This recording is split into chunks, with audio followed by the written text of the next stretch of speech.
ગુજરાતમાંથી દેવા અંગે મોટા સમાચાર સામે આવી રહ્યા છે। જી હા, ગુજરાતના માટે 3.77 લાખ કરોડનું દેવું છે। વર્ષ 2023-24ના સુધારેલા અંદાજ પ્રમાણે ગુજરાતના માથે 3.77 લાખ રૂપિયાનું દેવું છે। વર્ષ 2022-23માં રાજ્ય સરકારે 23,442 કરોડ વ્યાજ તો રૂપિયા 22,159 કરોડ મુદ્દલની ચૂકવણી કરી હતી। वर्ष 2023-24 में राज्य सरकारे 25,212 करोड़ व्याज और 26,149 करोड़ रूपिया मुद्दलनी चुकवणी करी हती। कांग्रेसना धारासभ्य शैलेष परमारना प्रश्न पर सरकारे गृहमां जवाब आप्यो छे।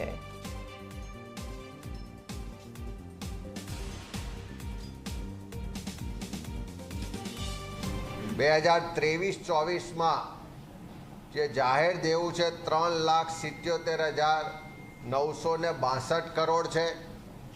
ये ज रीते 24-25 जे सुधारेलो अंदाज रजू करवामां आव्यो ये मुजब 24-25 सुधारेल अंदाज मुजब राज्यनु देवुं 3,99,633 करोड़ थयुं अने 6 करोड़नी वस्ती गणीए तो ये मुजब प्रति व्यक्ति प्रति गुजराती 66,000 रूपियानु देवुं आज गुजरातना एक एक व्यक्ति ने माथे नवुं जन्म लेनार बाळकना माथे छे।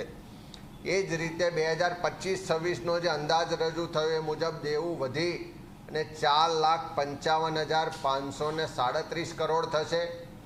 तो 26-27 ना वर्षना अंते देवुं वधीने 4,73,651 करोड़ थशे ने 27-28 वर्षनो जे अंदाज मूक्यो छे मुजब देवुं वधी અને 5,38,651 करोड़ थशे। એટલે 3 વર્ષ પછી પણ જે બાળક જન્મ લેશે એના માથે 3 વર્ષ પછી એટલે કે 27-28ના વર્ષમાં દેવું વધીને 89,000 રૂપિયા પ્રતિ ગુજરાતી થવા જઈ રહ્યું છે।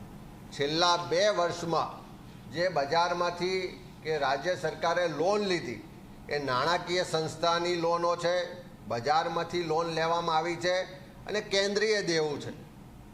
ખાલી બજારમાંથી લેવામાં આવેલી લોનોનો આંકડો જોઈએ તો છેલ્લા 2 વર્ષમાં 94,000 કરોડ રૂપિયાની લોન બજારમાંથી લેવામાં આવી છે।